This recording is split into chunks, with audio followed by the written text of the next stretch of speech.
நண்பா, வாழ்க்கையில ரெண்டு விஷயத்த எப்பவுமே ஞாபகம் வச்சுக்கோ. ஒண்ணு, நீ கடந்து வந்த பாதையை என்னைக்கும் மறந்துடாத.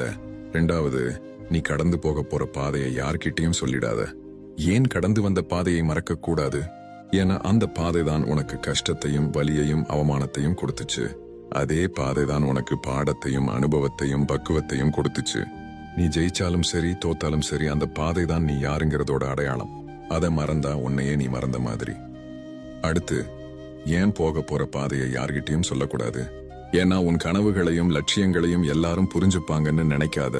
சில பேர் உன்னை கேலி பண்ணுவாங்க, சில பேர் உனக்கு முன்னாடி போய் அந்த வழி அடைக்க பார்ப்பாங்க, இன்னும் சில பேர் நீ தோத்து போறதுக்காகவே காத்துக்கிட்டு இருப்பாங்க. உன் இலக்கு என்னன்னு உனக்கு தெரிஞ்சா போதும், மத்தவங்களுக்கு அதை நீ ஜெயிச்சு காட்டுனா போதும்.